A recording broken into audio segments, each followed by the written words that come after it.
अरहन्ताणम् नमो अरहन्ताणम् नमो अरहन्ताणम्। प्रश्न था स्वतंत्रता का। वैयक्तिकता के साथ जुड़ी हुई है स्वतंत्रता और सामाजिकता के साथ जुड़ी हुई है परतंत्रता। दोनों शब्द हमारे बहुत प्रिय शब्द हैं, स्वतंत्रता भी और परतंत्रता भी। परतंत्रता भी कोई बुरी बात नहीं है, परतंत्र होना भी कोई बुरी बात नहीं है। हमने एक शब्द को ज्यादा अभिव्यक्ति दे दी, स्वतंत्रता को, और परतंत्रता को विपरीत अर्थ में ज्यादा अभिव्यक्ति दे दी। एक बहन ने पूछा कि नमस्कार महामंत्र के 5 पदों के 5 रंग होते हैं, तो उनमें मुनि का रंग काला कैसे, नीला कैसे? क्योंकि हमने मान लिया कि काला तो बुरा ही होता है, नीला रंग तो बुरा ही होता है, सफेद अच्छा होता है। एक आदमी कोढ़ी है, बिल्कुल सफेद है, कैसा अच्छा है रंग? सफेद रंग को महत्व दिया, पीले रंग को महत्व दिया, लाल रंग को महत्व दिया, अच्छी बात है। काला, नीला, धूम्र, इनको महत्व नहीं दिया। पर जहां हम निरपेक्ष बात करेंगे सारी बात गलत हो जाएगी।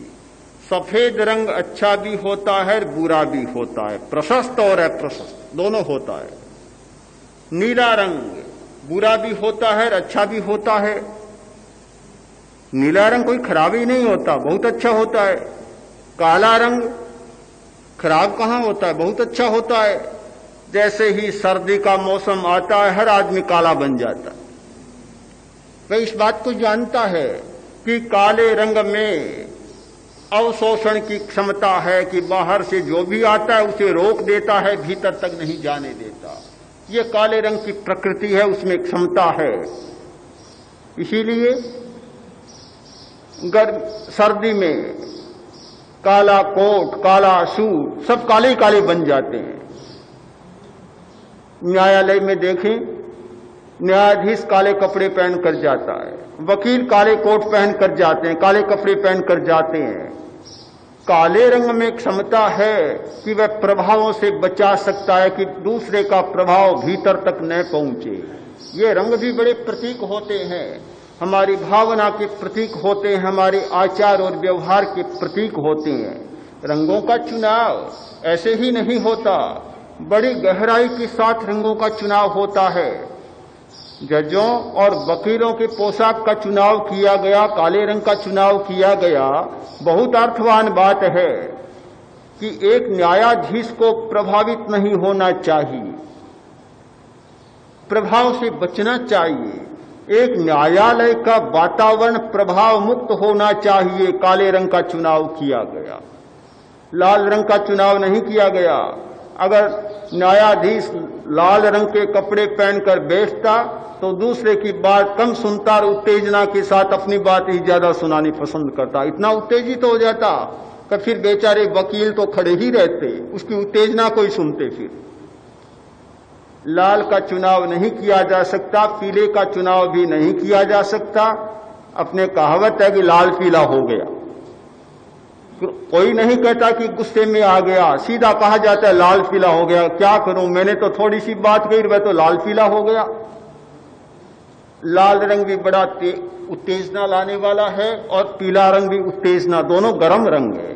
रंग 2 प्रकार के होते हैं, एक ठंडा रंग होता है, एक गर्म रंग होता है।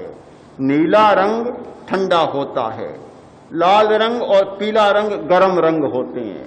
तो भला न्याय करने बैठे और गर्म रंग का कपड़ा पहने, गर्म तो पहले ही हो जाएगा, न्याय कैसे कर पाएगा?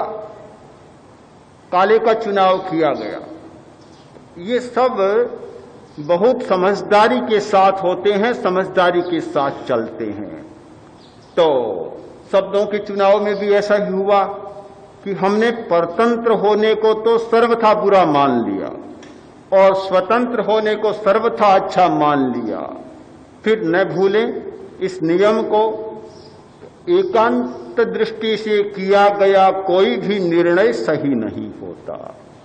हम अनेकांत दृष्टि को छोड़कर और सच्चाई तक नहीं पहुंच सकते।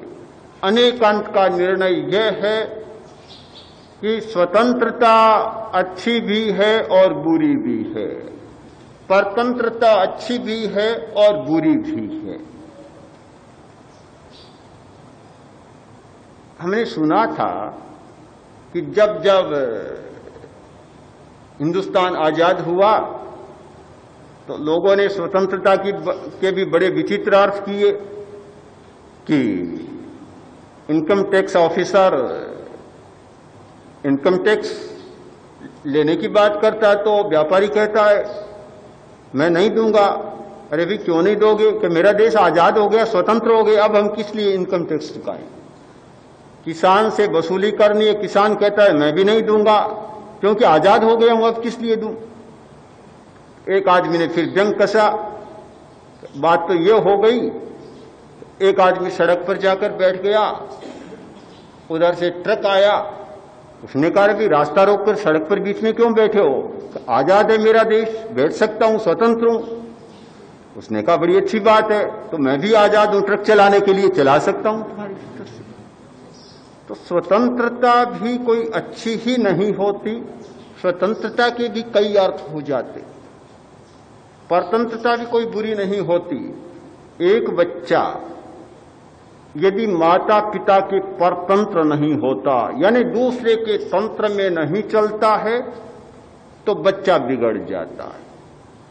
एक अल्पमति वाला व्यक्ति जिसका बौद्धिक विकास कम है, जिसमें सोचने समझने की क्षमता कम है, जिसमें निर्णय लेने की क्षमता कम है, वह व्यक्ति यदि अपने ही तंत्र के आधार पर चलता है और किसी दूसरे के तंत्र को स्वीकार नहीं करता तो वह भी गलत रास्ते पर चला जाता है।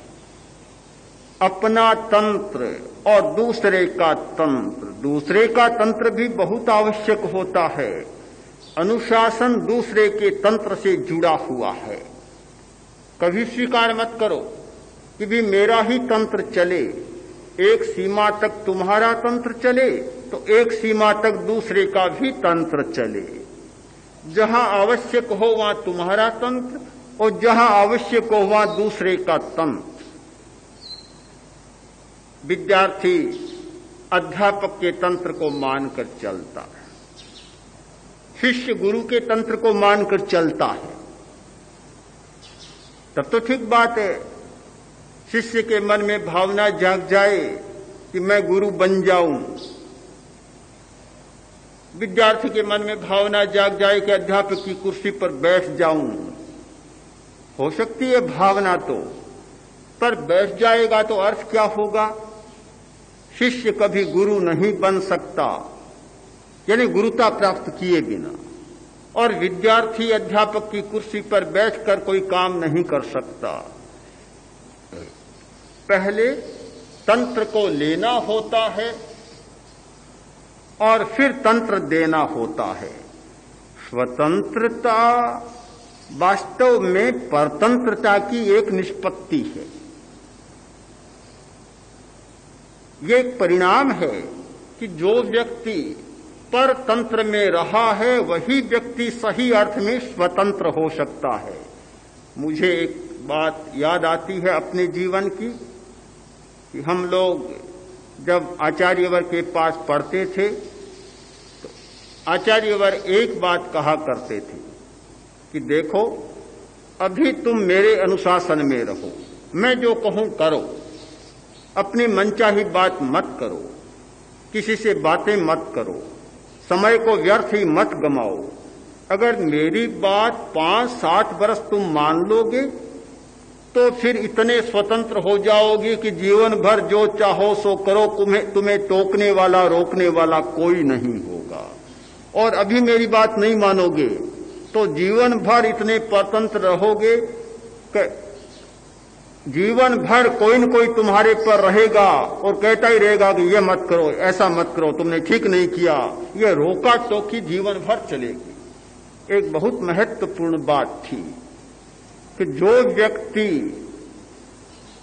अच्छा शिष्य होता है वही अच्छा गुरु बन सकता है। जिसने शिष्य का जीवन नहीं जिया वह गुरु का जीवन कभी नहीं जी सकता।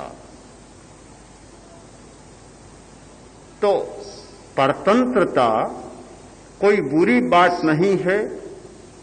सामाजिक जीवन का एक अंग है अनुशासन, तो सामाजिक जीवन का दूसरा अंग है परतंत्र रहना, यानी दूसरे के तंत्र में रहना। आप इसे उस अर्थ में न लें कि हमारे राष्ट्र पर किसी दूसरे का शासन हो। परतंत्र का इतना ही अर्थ नहीं है।